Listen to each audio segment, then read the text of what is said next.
Buenas tardes.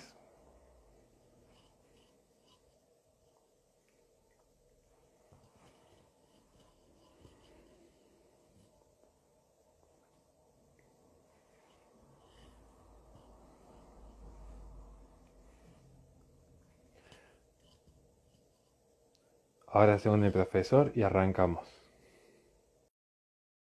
Sí, sí, hoy estoy vestido para la ocasión porque para mí es un honor tenerlo a nuestro querido profesor Miklos. Horacio, ¿qué tal? ¿Cómo estás? Profesor querido, qué honor tenerlo acá realmente. No, no, qué alegría para mí, qué alegría para mí. ¿Cómo va todo? Muy bien, ¿cómo está usted? Bueno, contento, ¿no? He estado trabajando todo el día, he estado escribiendo, ha sido un día ocupado como todos, pero tranquilo, contento, ¿no? Mejorando el tiempo acá en Inglaterra, que el clima no se caracteriza por ser muy agradable, porque ahí siempre está nublado, llueve mucho y hace frío, pero ya estamos entrando en el verano, entonces llegas a tener temperaturas de 20 a 21 grados Celsius, que para aquí es una ola de calor. ¿Le fue difícil para usted la adaptación de la vida desde Perú, que es su tierra original, a Inglaterra, o pudo mimetizarse bien culturalmente allí? Ah, bueno, fue gradual, ¿no? Porque yo viví de niño, mis primeros 3 años de vida viví en Alemania, porque mi papá trabajaba para una empresa alemana y durante 3 años y medio estuve viviendo en Europa. Obviamente no me acuerdo de nada, pero siempre hay esa, ¿no? Esa experiencia, sobre todo cuando uno es niño que va absorbiendo cosas.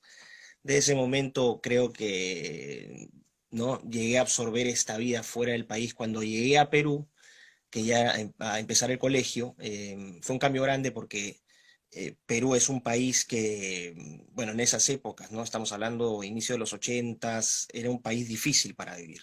Y es justamente en esa década también donde se inicia el, ¿no? el terrorismo en el Perú con Sendero Luminoso, el movimiento revolucionario Tupac Amaru, y después del periodo del 85 al 90, que fue mi infancia también, una hiperinflación terrible, porque tuvimos un gobierno, el primer gobierno del presidente Alan García, que fue muy malo, el segundo fue bastante mejor, pero el primero fue muy malo, donde llegamos a tener una inflación acumulada en 5 años de 2.200.000%.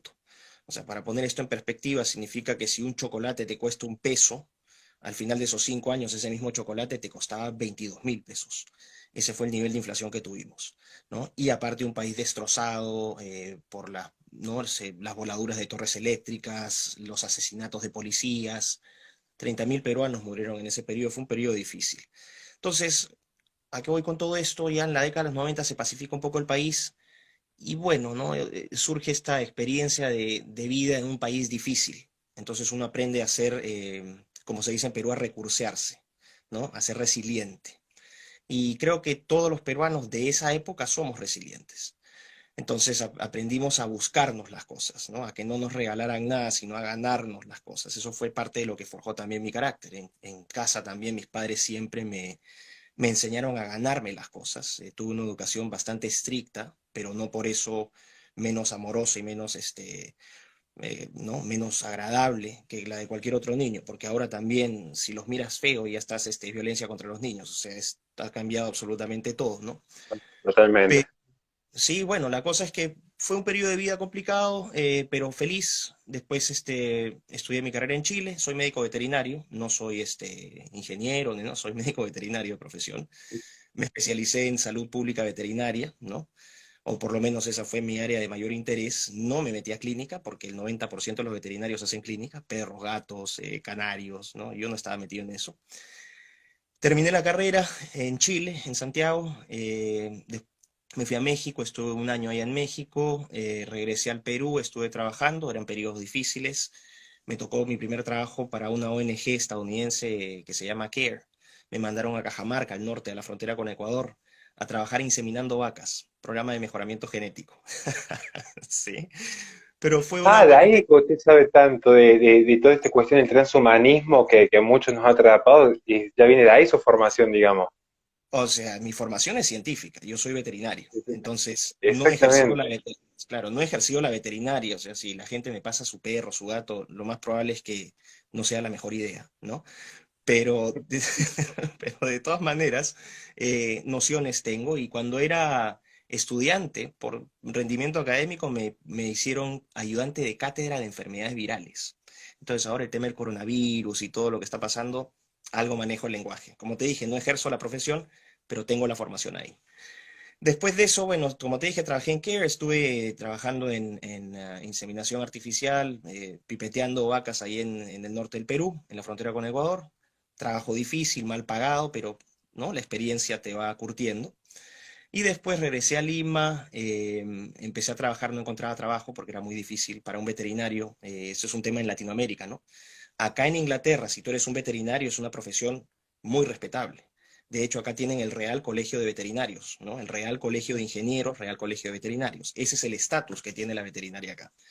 Pero en Perú, en no sé si en Argentina, en Sudamérica, ser veterinario, pues, o sea, vas a ser doctor, abogado, ingeniero, economista, después ya serás arquitecto, no sé, ¿no? Y al final, en bailarín de danza contemporánea, diseño de interiores, veterinaria. Ese es el estatus que te dan en Perú. Entonces era muy difícil encontrar trabajo allá. Y tuve que empezar enseñando inglés, pero decía, bueno, quiero estudiar, quiero salir al exterior, sé que esa es mi forma de poder mejorar. Mis padres, obviamente, terminando de apoyarme en la carrera, me cortaron todo el apoyo después, cosa que me hizo un bien. En su momento no los odié, pero fue el mayor bien que me hicieron, ¿no? Empieza a valerte por ti mismo. Mi padre me dijo, yo ya te regalé una carrera, así que yo ya cumplí contigo. Y mi padre es húngaro, mi padre es un hombre que viene de la Segunda Guerra Mundial.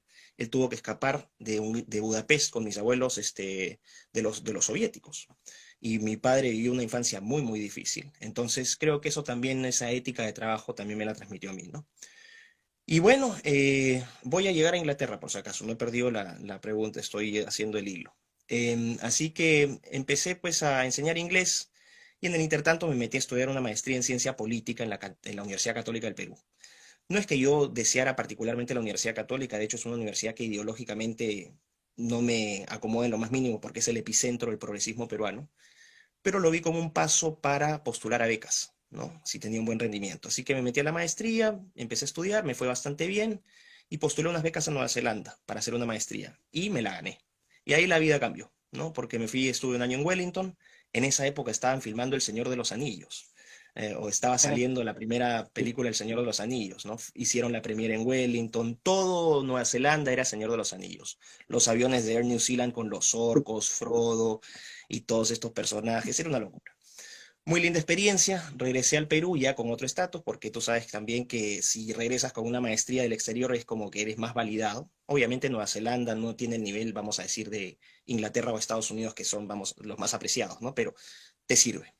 Así que las cosas se me facilitaron mucho. Empecé a trabajar para la FAO, un proyecto de control de gripe aviar, un año y medio en la comunidad andina, enseñar en la universidad, me gané otra bequita para la India, estuve 2 meses allá viendo pymes, y ahí postulé a las becas del gobierno británico, las becas Chevening, que son unas becas prestigiosas. Y postulé a Inglaterra en el 2008 y me gané la beca. Así que me fui a hacer la segunda maestría, cosa que yo no quería, yo quería hacer el doctorado, pero ya tenía, o sea, no había forma de que me pudiera venir a Inglaterra si es que no me hacía la maestría primero. Entonces dije, si gano la maestría, de frente llego y voy a pedir para hacer el doctorado. Y eso fue lo que hice. A las 2 semanas de llegar al programa, lo primero que le dije al director del programa es, yo he venido acá para el doctorado, así que dígame qué tengo que hacer. Me dijo, prepara tu propuesta de tesis, tienes que hacer los cursos de la maestría, tiene que irte bien, y de ahí tienes que postular a las becas de la Universidad de Manchester. Así que eso fue lo que hice. Postulé la beca de la Universidad de Manchester, me gané la beca doctoral, me financiaron 4 años de doctorado, que fueron muy, muy bonitos porque pude viajar a China, a conferencias, a Israel, estaba en varios sitios gracias a la vida académica en esa época, ¿no? Porque ahora está la cosa un poco más complicada. Y me especialicé en lo que es ciencia, tecnología e innovación, ¿no? Porque el doctorado lo hice en management, pero la mención es en el Instituto de Innovación de Manchester. Y bueno, terminé en Inglaterra del 2015, regresé a Perú a trabajar como profesor en ESAN, que es una escuela de negocios muy prestigiosa que hay en Lima, pero ya había nacido, o sea, ya iba a nacer mi hijo y con mi mujer decidimos que lo mejor era vivir acá en Inglaterra porque ofrecía mejores prestaciones, sobre todo para mi familia, ¿no?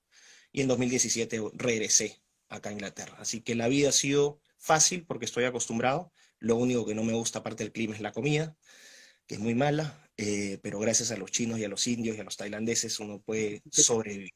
Así que disculpen que me haya extendido tanto, pero ya que me preguntaste, pues, ¿qué puedo hacer? No, es un gusto y para muchos era una incógnita cómo había sido tu vida. Y yo Ujú, quiero acá hacer una aclaración, porque muchos conocemos a nuestro profe Miklos a partir de una charla que tiene con Agustín Laje. O sea, hay mucha gente que empieza a conocer tu nombre a partir de aquí. Pero yo tengo la gracia de ser una excepción a esta regla. ¿Y por qué voy a decir esto? Le voy a contar cómo yo llego a conocerlo a Miklos, donde es que yo tengo como esta suerte de enamoramiento de su intelecto. Yo tiempo atrás, hace más o menos 2 años, Agustín Laje me regala un libro, un día estábamos en un asado y me dice, toma ahora eso, cuando estamos yo, dice, llévate este libro. ¿Qué libro era? ¿Qué significa ser conservador? Que lo escribe Russell Kirk. Y yo lo leí, un libro cortito, muy sencillo, muy fácil de leer, porque Russell Kirk tenía esa característica de cómo escribía, y me empecé a interesar en el pensamiento del conservadurismo. Y entonces dije, esto me cierra, y me cierra mucho, porque hay cuestiones que no pueden estar totalmente supeditadas al mercado, hay cuestiones culturales que trascienden en la moral, y ahí empecé a investigar, y es como que, bueno, la Big Data me llevó a conocer los videos de Jordan Peterson, donde dije, cuánta sabiduría la de Jordan Peterson, realmente me encantaba cómo hablaba. Y en eso que uno se va interiorizando en el mundo de YouTube, que es lo más que tiene al alcance, un día buscando justamente sobre Russell Kirk y los 10 principios conservadores, encuentro un video muy particular de Miklos, que él decía, bueno, ¿cuáles son los principios conservadores? Y lo explicaba, pero con una lo que me atrapó de los videos de Miklos era justamente la forma sobria en la que explica, la forma sencilla, era muy didáctico, un profesor que pudo sintetizar en una hora un tema que a muchos les llevó cerca de 500 páginas a escribir, que era, bueno, estos son los principios. Yo dije, fascinante. Y luego ya nos empezamos a interesar con el tema del transhumanismo, que es un tema que no es tan conocido para muchos, pero que es la especialidad tuya, Miklos. Y entonces dije, ujú. esto se tiene que dar a conocer al mundo, o sea, no puede pasar desapercibido alguien con este conocimiento. Y entonces en este punto yo quería preguntarte, quizás que es como la tesis central de la charla de hoy, para vos, ¿qué significa ser conservador? ¿O qué significaría el conservadurismo si lo queremos ver en esa perspectiva? Bueno, para dar un poco de contexto a esa pregunta, yo tenía nociones conservadoras, pero ideológicamente no estaba muy bien, no estaba claramente definido porque el momento histórico, te estoy hablando 2010, antes del 2010, la gente no se preocupaba tanto de los temas políticos porque no nos estaban presionando con el tema de género, no nos estaban presionando con la agenda LGTB, o sea, era una vida mucho más, ¿no? Diáfana, más tranquila. Pero cuando empiezo a ver, por ejemplo, en Manchester, Manchester es una, aparte de ser la ciudad que dio origen a la revolución industrial, acá tiene una tradición fuerte con el, ¿no? Aquí nació el capitalismo y aquí nació el comunismo. Marx y Engels, Engels la fábrica la tenía acá en Manchester. Manchester es una ciudad muy progresista, de orientación fuerte laborista en el partido, en la política británica. Y yo siempre he sido un enemigo acérrimo, acérrimo del comunismo. Yo detesto el comunismo. Lo detesto por lo que le pasó a mis padres, a mi padre y a mis abuelos, ¿no? Y lo detesto por lo que sufrió mi país con Sendero Luminoso y el MRTA. Así que yo la aversión que tengo por el comunismo es completa. Pero en ese momento ya veíamos el reciclaje, ¿no? O sea, era un discurso colectivista, un discurso de, ¿no? Vamos a decir, de lucha, ¿no? De contraposiciones, que es básicamente el neomarxismo, el reciclado, ¿no? O sea, cambias la dialéctica capitalista, proletario, por hombre-mujer, ¿no? Viejo joven, etcétera, etcétera, ¿no? Y yo veía cómo acá en la universidad se promovía mucho el tema del género, el tema LGTB, y yo me rebelé, o sea, yo me rebelé frente a eso. Y empecé a profundizar un poco más sobre, ¿no? Temas ideológicos. Y a fines del 2011, principio del 2012, no recuerdo bien, un compañero del doctorado, que no era mi amigo, porque era un progre, muy pesado, publica un artículo, publica en su página de Facebook el video de Scruton, ¿no? De Beauty, Belleza, que es un documental que él hace para la BBC. Y bueno, y obviamente con unas palabras así como este viejo ridículo que está pensando, ¿no? En los pajaritos y es un pobre tonto, ¿no? Y yo me puse, y yo creo, ese fue lo que gatilló lo que me gatilló a ver, porque si yo decía, si este idiota está diciendo que esto es una porquería, entonces debe ser bueno. Así que empecé a ver el video y me cambió la vida. Literalmente me cambió la vida, porque era una voz, primero su tono de voz, ¿no? Muy tranquilo, muy la voz de un sabio, literalmente. Tú sabes, a lo largo, cuando uno va ganando experiencia y vas interactuando con gente, tú más o menos ya vas aprendiendo a distinguir al charlatán del que sabe. Y este hombre, tú te das cuenta que era una enciclopedia. Entonces, me gustó mucho el enfoque que le dio, ¿no? Cuando hablaba de los urinarios como muestras de arte, o ¿no? Este artista italiano que había puesto sus muestras de caca dentro de una lata, el arte kitsch y todas estas tonterías, ¿no? Y cuando hablaba de la arquitectura de Inglaterra en la década de los 60, que era ¿no? Este estilo brutalista, de todos confinados como ratas en sitios horrorosos, y quedé marcado con eso. Así que empecé a buscar un poco más de Roger Scruton, ¿no? Y empecé a leer su libro. Él había escrito un libro antes de que todo esto acá lo tengo, que es la joya de mi, ¿no? Esta es la joya de mi biblioteca porque lo quería compartir con todos ustedes. ¿Y ven ahí? Sí, sí, una maravilla, realmente. Ok, este libro es literalmente la joya de la corona en esta biblioteca. Una biblioteca humilde, pero no pujante. Bueno, entonces empecé a leer sobre Scruton, los artículos que él escribía. Él había sido director de The Spectator, que es un journal conservador, una revista conservadora muy importante.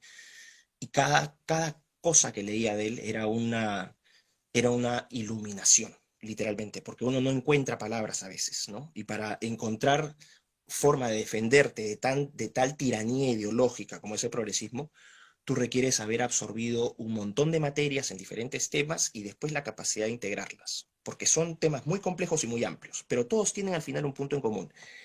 Y creo que en Scruton, la sabiduría de Scruton radicaba en hacer simple lo complejo, ¿no? Y reducirlo a Sí. bloques. Y literalmente me cambió la forma de ver la vida. Entonces, supe en 2017 que él iba a hacer ¿no? Todo lo que era Scruton yo lo buscaba, lo leía, y supe que en 2017 él iniciaba una academia, ¿no? Que en ese momento se llamaba la Escuela de Verano Edmund Burke, en honor a Edmund Burke, el gran Sí. conservador inglés. Y este programa lo hacen en julio en Dublin, un pueblito cerca de Dublin. Entonces yo dije, bueno, me voy a Dublin de todas maneras a ser parte de esto, ¿no? Pero al momento en que quiero ingresar, o sea, inscribirme, ya había pasado el tiempo. Yo dije, pucha, qué cólera, ¿no? Ya me fregué, ya lo perdí la oportunidad. Y resulta que al año siguiente, obviamente me apunté ¿no? En su Twitter para ver si mandaba algo. Y en enero, no, perdón, a fines de diciembre del 2017, se abre la segunda convocatoria para Scrutopia, ¿no? Esta vez va a ser en su finca y van a ser 10 días con el maestro, estudiando literalmente todo el día, conversando con él sobre filosofía. Yo dije, no, o sea, esta es ahora o nunca. Así que postulé. Yo dije, bueno, las posibilidades de que me acepte son una en un millón, porque si postulaba gente, ¿no? Bastante competente. Y sí que no tenía grandes expectativas. Y de repente, a las 2 semanas de haber mandado mi postulación, recibo un correo de su secretaria diciéndome, Sir Roger, estimado Don Miklos, Sir Roger ha revisado tu postulación, le parece muy interesante tu formación y lo diferente de tu, ¿no? Y te invita a ser parte de Scrutopia. O sea, ese día tú no te imaginas, o sea, ni No, no siquiera quiero imaginar. o sea, se compara probablemente con la felicidad que tuve cuando gané la beca en Nueva Zelanda y cuando gané las becas de Inglaterra. Ese fue el nivel de felicidad que tuve, ¿no? Yo sabía que desde ese momento mi forma de ver el mundo iba a cambiar aún más. Así que en agosto de ese año fuimos 22 estudiantes. Eh, Obviamente estamos hablando, habían poetas españoles, habían financistas ingleses, dramaturgos austríacos, de Austria. Era un grupo de gente realmente fenomenal. O sea, la calidad del grupo explicaba también gran parte del valor de ese programa. Así que fueron literalmente 10 días con el maestro. Y él hablaba todos los días, desde 9 de la mañana hasta el mediodía estábamos con él, almorzábamos con él, en la tarde seguíamos con él, a veces hacíamos paseitos por la campiña de la zona, ¿no? Fuimos a la casa de Thomas Hobbes, donde nació Thomas Hobbes, el Leviatán, Qué maravilla. sí, sí, sí, en Malmesbury, Malmesbury, así se escribe, pero acá los ingleses tienen, entonces acá le dicen Malmesbury. Bueno, así que estuvimos ahí y, y obviamente las cenábamos con él, parrillada en su casa con él, con su mujer, con toda su familia, y yo le dije, bueno, si Roger, al término del programa le dije, ¿sabe qué? Quiero entrevistarlo. Y yo dije que me iba a mandar por un tubo, y no, siempre con siempre con una actitud muy propositiva, muy buena. Además, como decimos en Perú, yo creo que me agarró camote. O sea, yo le caí bien, ¿no? Porque él no esperaba pues que llegase vamos a decir, un recóndito, exótico ciudadano de Perú, ¿no? O sea, esas son las historias de Tantán y esta cuestión de medio Indiana Jones, ¿no? Dijo, entonces me aceptó la entrevista y ahí está la entrevista que es también la joya de mi im- canal, ¿no? Y es un documento histórico. imperdible, Es un no, documento histórico. imperdible. Ahora que Ujú. estamos hablando del conservadurismo, quiero aclarar, o sea, yo tuve la oportunidad de ver esa entrevista y es realmente, no es solamente que es imperdible las preguntas que realiza y cómo responde a Scruton, sino la sobriedad en el lenguaje de ambos. Porque si algo que caracteriza a Scruton, yo me acuerdo la primera vez que yo leo un libro de Scruton, es uno que se llama Las bondades del pesimismo. Eso para mí The fue un clic uses, en mi cabeza.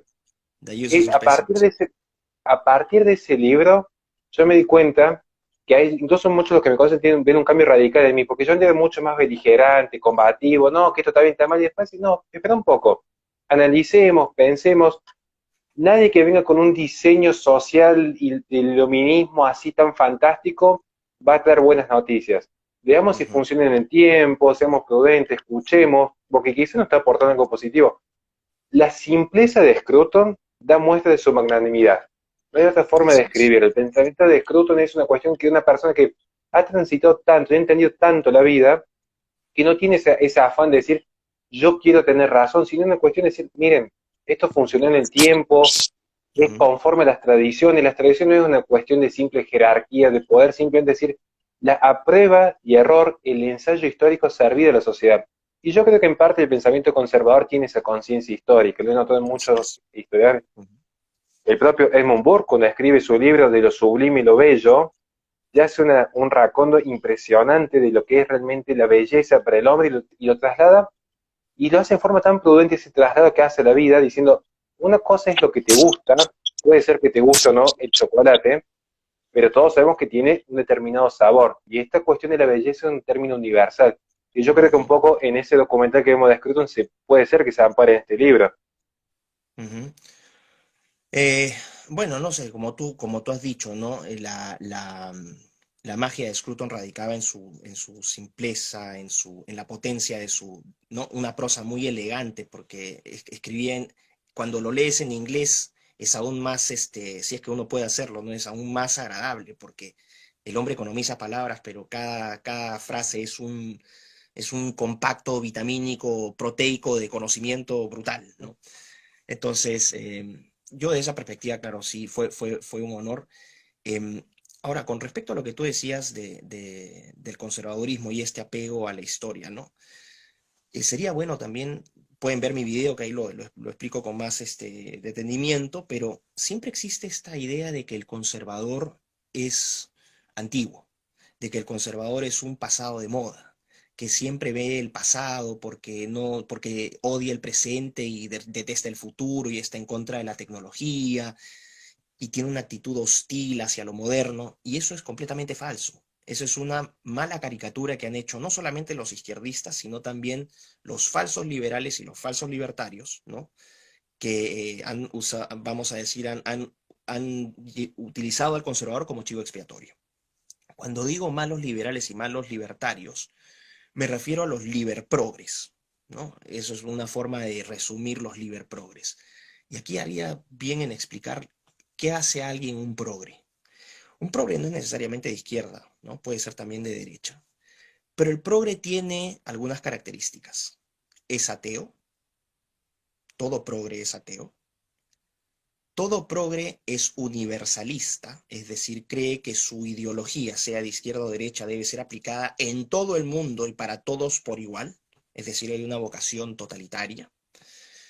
El progre también es, vamos a decir, es amante, y este es el punto que los une a todos. El progre es cientista. La fe no es en Dios, sino en la religión. O sea, perdón, en la ciencia.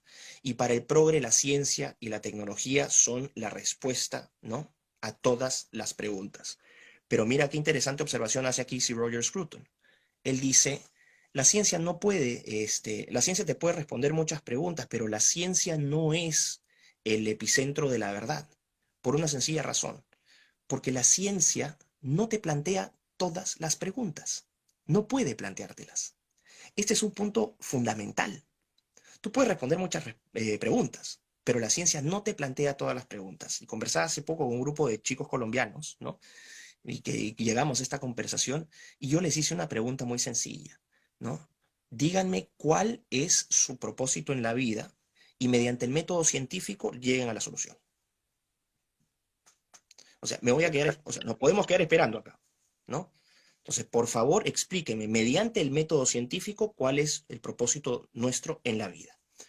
Y ahí es, entonces, cuando tú ves esa combinación de ateísmo, ¿no? De totalitarismo o de universalismo y este cientismo, este amor por la ciencia, tú inmediatamente vas a descubrir a un falso liberal y a un falso libertario.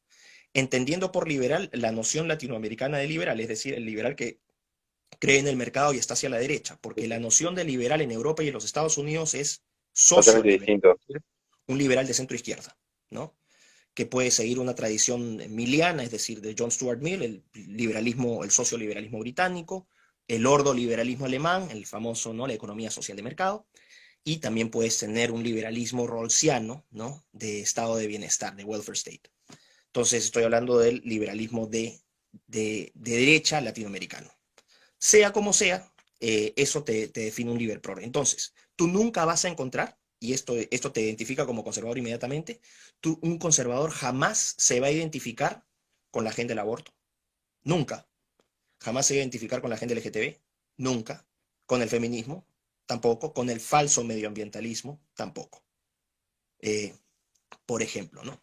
Entonces, ahí tú encuentras entonces en este espectro entonces, gente que cuando yo digo falsos liberales, quizás esté mal lo que vaya a decir, ¿no? Porque sería ideal poder debatirlo en persona, ¿no? Pero eh, hay liberales o libertarios que creen que les basta ser enemigos de la izquierda o del comunismo para ser de derecha.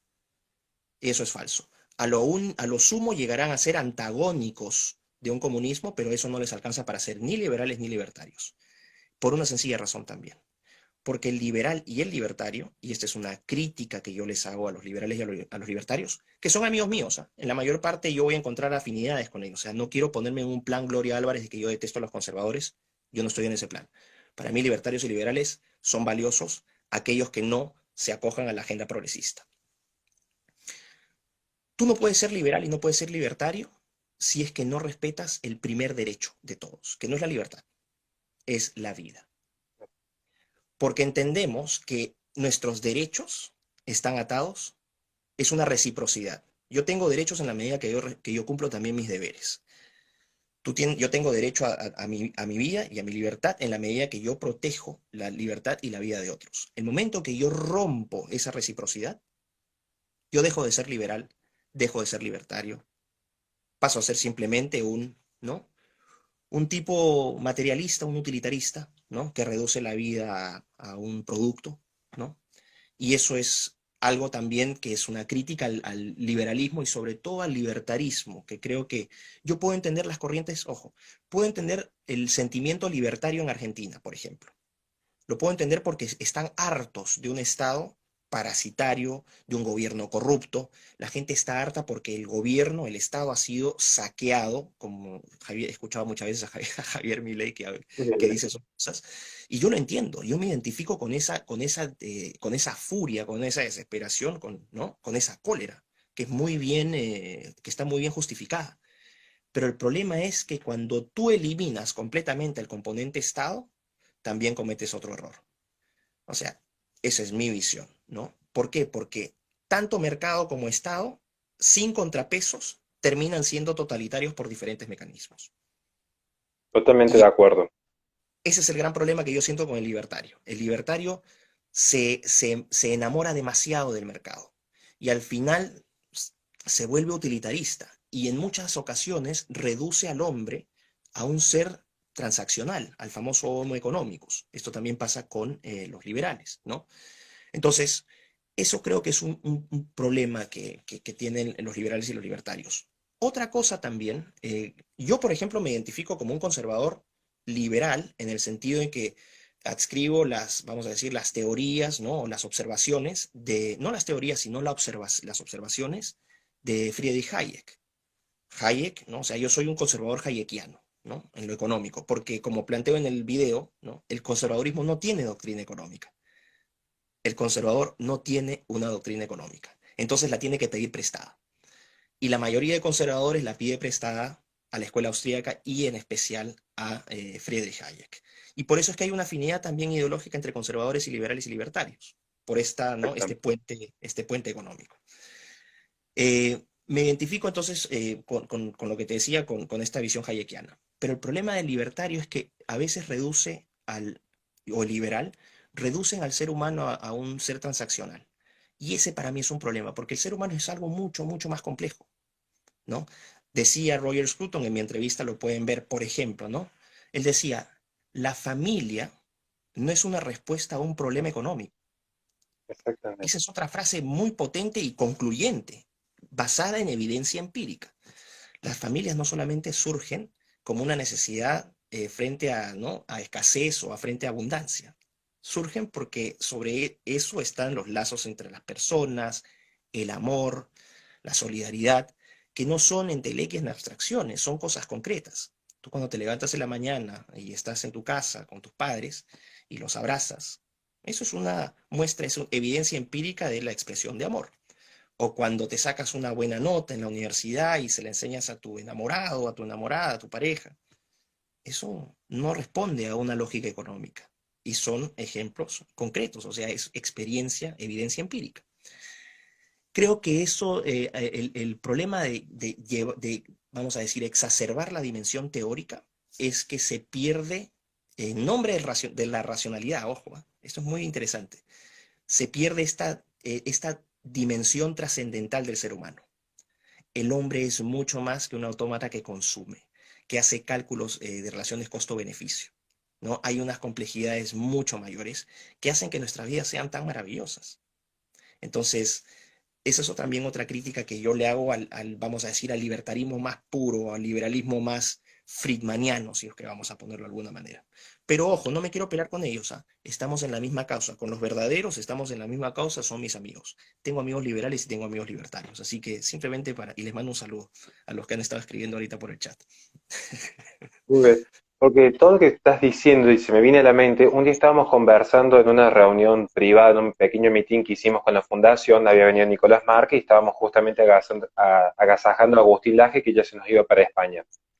Entonces, en esta reunión surgieron un par de temas y hablamos justamente del tema del liberalismo, y Agustín hizo una apreciación y que era muy prudente, porque yo estaba insistiendo que los puntos en común que puede tener tanto el conservadurismo con ciertas corrientes de pensamiento, digamos, socialista, es que ambos coinciden en cuanto a la validez de la historia. La gran diferencia es que el conservador toma aquello que ha fundamentado la sociedad, el socialismo intenta hacer desaparecer la historia, resetear todo el tejido social y crear algo nuevo, pero reconoce el valor histórico. En cambio, el liberalismo sostiene que no, se puede crear toda una abstracción. Y Agustín aquí dijo algo muy prudente, dice, fíjate cuáles son los ejemplos que siempre cita el liberal promedio. Estamos hablando de un liberal promedio. John Galt, Robinson Crusoe, todos personajes ficticios que están desarraigados de la historia. Entonces, en ese sentido, quisiera preguntarte a vos, ¿qué valor tiene para el conservador la historia? Es fundamental. Y eso nace de probablemente la píldora de sabiduría conservadora que resume el pensamiento conservador como nadie lo ha hecho en otra ocasión, que es Edmund Burke. El liberal habla del contrato social, ¿no? Esa es la forma en que nosotros nos relacionamos. Un contrato social con el Estado, con nuestros pares, con los ciudadanos, y con este contrato social funcionamos como sociedad. El caso del conservador es distinto, y Burke lo dice de esta manera. Es una asociación del hombre con los que murieron y con los que están por nacer. Esta es una maravilla. Esto es para mí, y yo lo he dicho miles de veces, esta frase tiene una belleza y un sentido muy profundo, porque significa honrar a quienes nos antecedieron, ¿no? Y trabajar, disfrutar la vida, pero también para asegurarle un futuro a aquellos que vienen. Eso resume el pensamiento conservador. Y ahí está la importancia de la historia, honrar el pasado. Dicen que hay un ruido, no sé, yo no tengo ningún ruido. ¿Tú tienes algún ruido? Puede ser cuando haya hablado, quizás. pero ahora no Ahora, se siente. no, no, yo estoy bien. Bueno, dice que cuando hablas se escucha algo de interferencia, Evelyn. Bueno, ojalá que se mejore. Bueno, entonces vamos a volver a lo que estaba diciendo. Entonces, hay esta asociación. Ojo, Burke no usa la palabra contrato, utiliza la palabra asociación. O sea, le da una dimensión humana, no le da una dimensión transaccional, ¿no? Entonces, ahí tenemos un punto importante. ¿Por qué la historia es tan importante?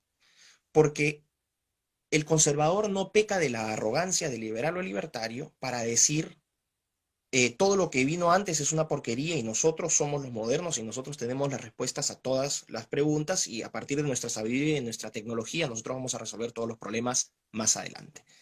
El conservador dice un momentito, lo que somos hoy necesariamente pasa por lo que se construyó antes.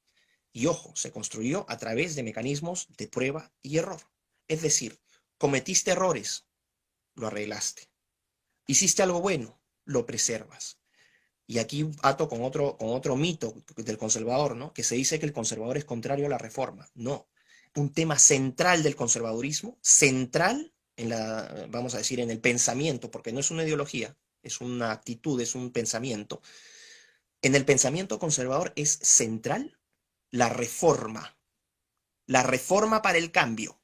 Ay, no sabía. Bueno, por eso hay que leer y educarse y no hacerle caso a la propaganda. Si uno lee el pensamiento conservador, se da cuenta que el conservadurismo es reformista por excelencia, pero es un reformismo gradual, es un reformismo prudente. ¿Por qué? Porque la historia nos enseña que aquellas revoluciones no traen cambio, sino traen destrucción. Y destrucción no es cambio, es destrucción. Y ahí están las diferentes revoluciones, las guerras civiles en Inglaterra en el siglo XVII, la famosa Revolución Francesa en el siglo XVIII, la Revolución Bolchevique, la Revolución Comunista China, ¿no? Destruyeron absolutamente todo. Y el costo que eso tuvo en vidas humanas, en sufrimiento, porque ahora, claro, es bonito decir cuando yo escucho estos amantes de la Revolución Francesa dicen, ¿no? Égalité, fraternité, liberté, y se ponen todos felices. Bueno, están pasando por alto la cantidad de muertos, 2 millones de muertos que hubo en la Revolución Francesa, ¿no? O cuando hablan de la Revolución Bolchevique como el gran triunfo del comunismo. ¿Cuánta gente asesinó Stalin en nombre del progreso y esta visión secular de progreso, ¿no? Y en nombre del cambio. El conservador toma esas experiencias y dice un momentito, vamos a reformar, pero reformar gradualmente. Corrijamos lo bueno, o sea, corrijamos lo malo y conservemos lo bueno. O sea, reformar para conservar lo bueno. O sea, ¿qué no tiene sentido de esa frase? Todo, todo. Y es empíricamente validado, o sea, tanto que le gusta la evidencia, bueno, la evidencia lo prueba contundentemente. Y el desarrollo de las instituciones, ¿no? Porque este es otro tema. Las instituciones que son, la gente piensa en instituciones como los edificios, no. Las instituciones son las reglas de juego, son las reglas de juego de una sociedad. Entonces, tú puedes tener instituciones formales e instituciones informales. Las instituciones formales son las leyes, los decretos, las normas, las regulaciones que emite el Estado o una empresa privada, pero ¿cuál es la característica? Que hay una capacidad para sancionar esas leyes. O sea, las cumples, te premio. No las cumples, te castigo. Y existe el poder para ejercer eso. Entonces funciona a través de incentivos y desincentivos.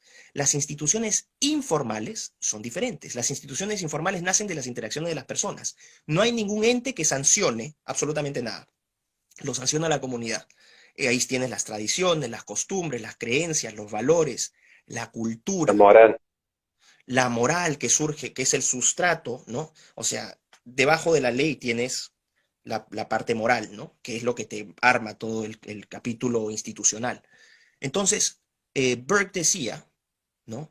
Cuando él escribe Reflexiones sobre la Revolución en Francia, él resaltaba la importancia de las instituciones y decía lo que están haciendo los revolucionarios, y ojo, él publica este libro en 1790. Los jacobinos no entran hasta 1792, o sea, se anticipó, y yo creo que ese fue el gran éxito, por eso pasó la historia.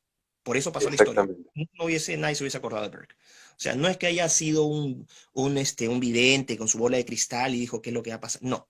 Él pronosticó en base a la lógica y el razonamiento que tanto aman los liberales, ¿no? Los libertarios, pronosticó que iba a pasar eso. Entonces aquí viene lo importante, prueba y error. Estas instituciones han ido mejorando con el tiempo. Y por ejemplo, el tema de la esclavitud, que le encanta decir, los conservadores aman la... Oye, en Estados Unidos, el representante conservador por excelencia, que era Alexander Hamilton, no era dueño de esclavos, y el liberal Jefferson, que era su gran enemigo político, sí era dueño de esclavos. Y el gran liberador de los esclavos en los Estados Unidos fue el conservador republicano Abraham Lincoln. Y los grandes poseedores de esclavos eran los demócratas, es decir, vamos a decir, la gente, los liberales estadounidenses. Entonces, ha habido una enorme distorsión de la historia para presentar al conservador como un enemigo del progreso y un enemigo de la libertad. Y aquí hago otra aclaración, si me lo permites. Sí, Por sí. favor, a mis amigos liberales y libertarios, con mucho cariño. Yo tengo amigos liberales y libertarios que ya entienden esto y somos felices y somos amigos, ojo. Y también los que no están tan de acuerdo también somos amigos. O sea, yo puedo debatir. Pero vamos a decir lo siguiente. Ni liberales ni libertarios tienen el monopolio de la libertad. El conservador ama la libertad y la defiende y la promueve tanto como los liberales y los libertarios. A diferencia, pero existe una diferencia fundamental entre la libertad que defiende o promueve el conservador y la libertad que promueve o defiende el liberal y el libertario. El conservador se hace dos preguntas que el libertario ni el liberal se hacen. ¿Libertad para qué? Y Ujú. libertad para quién. Estas dos son preguntas esenciales. ¿Todos tenemos el derecho a ser libres? Pero, ay, ¿cómo puedes decir esas cosas? Bueno, para algo están las prisiones, ¿o no? ¿No? Si cometes un Incluso, delito. Dime, dime. incluso Roger Scruton, yo me recuerdo patente cuando leo justamente las bondades del pesimismo, hace una aclaración en este punto, que él sostiene, no existe tal cosa como una libertad abstracta que ya no se nos viene impregnada en la propia humanidad, sino que es una concesión que se realiza desde la sociedad para el individuo y es recíproca del individuo hacia la sociedad. Habla de la Así libertad más es. como una concesión que como una abstracción pura y ajena a la persona en sí misma. Entonces, ese concepto de libertad que aporta Scruton es trascendental, porque Así incluso él es. funda la libertad en base a las tradiciones diciendo, como amamos la libertad, nos sujetamos a la historia para corroborar qué sistema nos permitió justamente desarrollarnos mejor en base a la vida, la libertad y la propiedad privada. El occidental. El occidental. Exacto. ¿No? Y otra cosa. John Locke, el padre del liberalismo clásico inglés, el padre del Ese liberalismo ejemplo. inglés. El padre del liberalismo inglés y vamos a decir el abuelo de todo el liberalismo. ¿Ok? John Locke decía, uno no es en realidad 100% libre, uno necesita instituciones. Sin instituciones, Ujú. o sea, las instituciones garantizan la libertad, las leyes garantizan la libertad. Y cuando existen leyes, ya por default, por obviedad, no eres 100% libre, ¿no? Pero justamente ese marco institucional, ese marco legal, es lo que te garantiza a ti el ejercicio de tu libertad, porque tiene que haber ciertas concesiones. Esta noción abstracta, purista, ¿no? Con esteroides de libertad, no nos lleva a ninguna parte porque, como digo, ¿libertad para qué? ¿Para qué quieren ser libres? Puede parecer una pregunta estúpida, pero si la gente se pone a pensar profundamente sobre esto, va a llegar ¿no? Y le da vueltas a este asunto, va a llegar a conclusiones sorprendentes. ¿Para qué quieren ser libres? Le hago la pregunta a todos los amigos que nos están viendo, reflexionen sobre esa pregunta y van a llegar a conclusiones muy, muy interesantes, ¿no? ¿Todos somos libres? O sea, ¿podemos ser libres en un estado natural? Ni en el estado natural de Hobbes éramos libres, porque venía el más fuerte y te agarraba a tortazos y te quitaba en ese tiempo a tu hembra, ¿no? Mataba a tus crías y tú desaparecías. No eras libre. Entonces, las instituciones, como bien dice Locke, nos garantizan la libertad. Me hizo un comentario ahí, una pregunta, estuve leyendo, eh, un, una persona, un muchacho me hizo una pregunta sobre el paleolibertarismo, ¿no? Y aquí esta es una cosa muy interesante. El paleolibertarismo en realidad es una expresión estadounidense, es una arista estadounidense del libertarismo, pero del libertarismo y el conservadurismo, ¿no?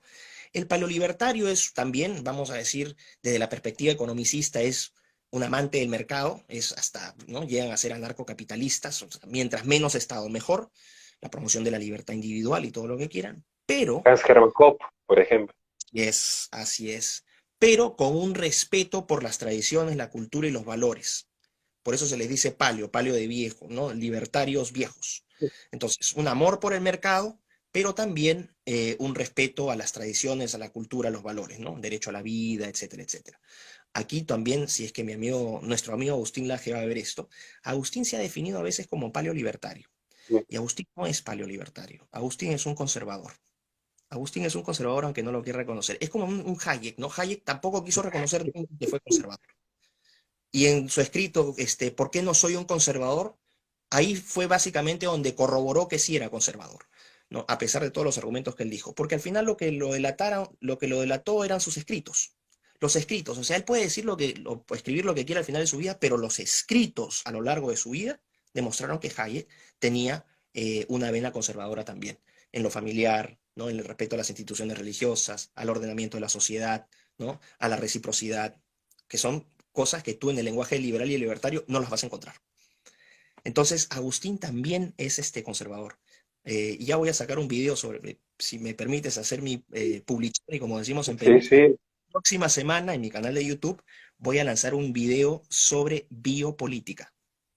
Biopolítica, sobre las nuevas ideologías políticas en el siglo XXI. Va a estar, y ahí es donde van a ver, yo he hecho un eje izquierda-derecha latinoamericano y Agustín lo he puesto de conservador, al lado de Nicolás Márquez, pero un poquito más a la derecha para que no se enoje.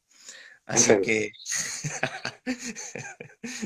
yo sé que, Miklo, hay tantas cosas que yo realmente quisiera preguntarte y salir esto, pero sé que tenemos una edad que es más o menos rígido en este aspecto, Ujú. pero justo mencioné el tema de la biopolítica y no sé si preguntarte qué es la ideología para un conservador, por un lado, que es una pregunta muy común, por qué los conservadores nos oponemos al concepto de ideología, pero también indagar en el tema de la biopolítica, porque de repente aparece que Foucault, al igual que Gramsci, que parecían grandes enemigos para la derecha, hoy es necesario estudiarlos y comprenderlos por el vuelco que ha dado a la política y el mundo, especialmente el globalismo.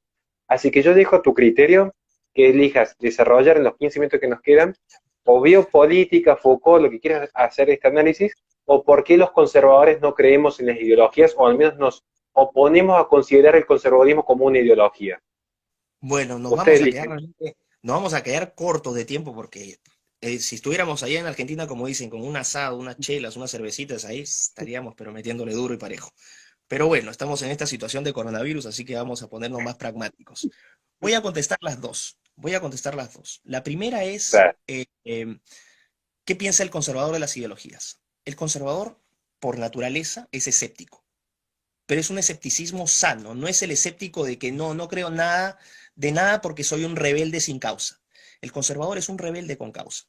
Y el conservador cree en la medida en que le prueben cosas, ¿ok? Así que por eso es que la ideología no calza bien con el conservador, porque el conservador dice, antes que la ideología está la experiencia, lo que yo veo, lo que yo experimento, ¿no? Sin caer en el positivismo, que es otra cosa, o sea, el positivismo exactamente. económico, ¿no?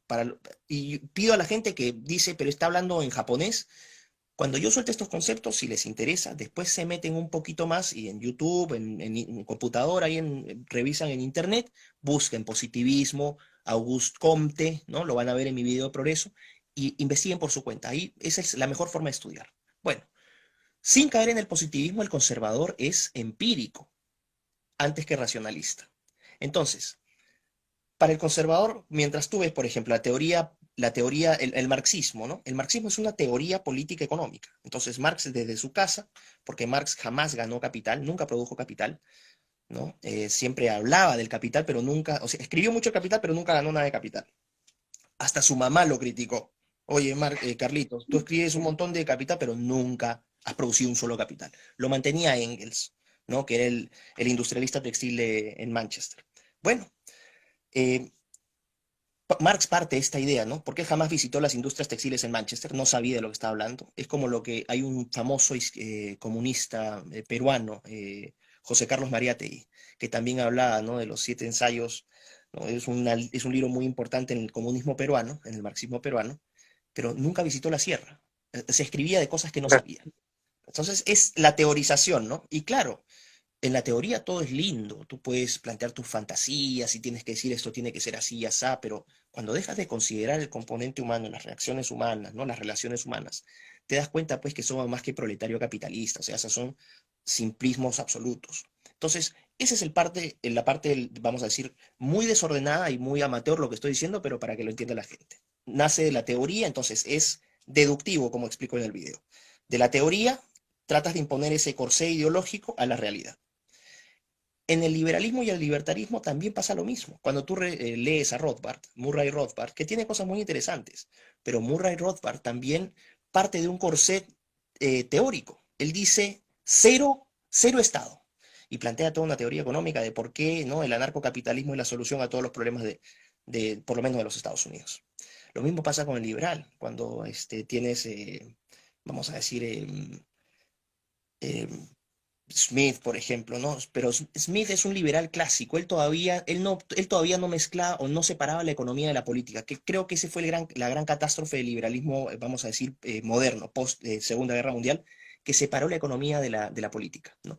Voy a sacar a Smith de ahí, pero el punto es que las teorías liberales, las teorías de Friedman, por ejemplo, ¿no?, sobre el mercado, Rothbard, sobre el anarcocapitalismo, Marx, ¿no?, parten de la teoría y se trata de imponer en la realidad. El conservador es distinto. El conservador parte de la realidad, observa y en base a las experiencias que tiene, agrega esas experiencias y llega a conclusiones. Como lo dije en el video también del conservadurismo, por ejemplo, ¿por qué la gente no se permitía que parientes se casaran y tuvieran relaciones sexuales? Porque en la tercera, cuarta, quinta generación tenías endogamia y te salía, ¿no?, hijos deformes o con problemas mentales. La observación, no la teoría, te hizo llegar a esa conclusión. ¿Por qué es buena la familia? Porque de la realidad, ¿no?, de la vida, ¿no?, la familia es la institución más exitosa en la historia del hombre, se demostró que era el mejor mecanismo para compensar, ¿no?, los impulsos individualistas y las tiranías colectivistas. Entonces el punto intermedio para el conservador no es ni el individuo, ni el colectivo, sino la familia. Yo me identifico mucho con esa posición, ¿no? Entonces, el conservador es inductivo, como dije en el video, de abajo, de la experiencia, hacia arriba. Y va sumando esas experiencias y va sacando tendencias y en base a eso concluye. Eso a mí me parece mucho más sensato. Esto no significa que el conservador no sea racionalista o que no crea en la capacidad del cerebro para razonar. Claro que sí, es súper importante, ¿no?, es muy importante, es clave, pero no desprovisto de este componente empírico, que es muy importante también. Ahora, con respecto a la biopolítica, yo no estoy tomando la biopolítica como una relación vamos a decir, de poder del Estado para controlar a las masas, ¿no?, que es el enfoque que ha hecho Michel Foucault, Bueno, Giorgio Agamben, ¿no?, Giorgio Agamben, que es este filósofo italiano, que es quien más ha trabajado, de hecho, ¿no? Biopolítica, el concepto lo puedes descubrir, ya se había acuñado en 1905 por un geógrafo sueco, no recuerdo el nombre, pero ya existía ese concepto de biopolítica desde inicios del siglo XX. Los teóricos de la biopolítica han sido Foucault y después ha sido Giorgio Agamben, que sigue o expande la tradición Foucaultiana. Yo hablo de la biopolítica desde una perspectiva completamente diferente, desde el lenguaje del transhumanista. Desde el lenguaje del transhumanista, ¿para qué? Para hacer un nuevo mapa de las ideologías, cómo van a modificarse las ideologías políticas actuales. En este momento, ojo, muchachos, presten atención y tomen nota de esto. Lo que va a definir las ideologías políticas en el siglo XXI no son consideraciones económicas ni modelo de Estado, no. Lo que va a definir la ideología es qué efecto tiene la tecnología y la ciencia sobre la condición humana. Ese va a ser el gran punto de quiebre. Y sobre eso versa mi video. ¿Qué amenazas existen al momento cuando uno habla del transhumanismo? De esta necesidad que sienten algunos transhumanistas, que tienen diferentes variables, no todos los transhumanistas son iguales. Tienes tecnoprogresistas, tienes tecnoliberales, tienes tecnolibertarios, tienes singularitarios, posthumanistas. En el video ya les voy a explicar con todo para que vean cómo es la situación. A lo que voy con esto es que la ciencia y la tecnología van a definir cuál es nuestra posición en el nuevo eje político. Y este nuevo eje político ya no, la gente dice, ya no se habla de izquierdas y derechas. Y tienen razón, poco a poco estamos mirando hacia un nuevo paradigma ideológico. ¿Qué efecto va a tener esa ciencia y esa tecnología sobre la condición y la naturaleza del hombre? Ahí está el asunto. Pero no voy a adelantar más simplemente porque quiero que vean mi video. Así que, ¿ah? está muy bien. Nos quedan los últimos 5 minutos, Miklos. Antes de dejarte las últimas palabras y además de agradecer a toda la gente que nos ha estado observando, que ha estado participando con preguntas, con Sí, muchísimas acotaciones, gracias a todos un ahí que... agradecimiento a ellos, un agradecimiento enorme a mis amigos que me están colaborando muchísimo con este tipo de proyectos, que es una serie de entrevistas que después también las vamos subiendo a YouTube.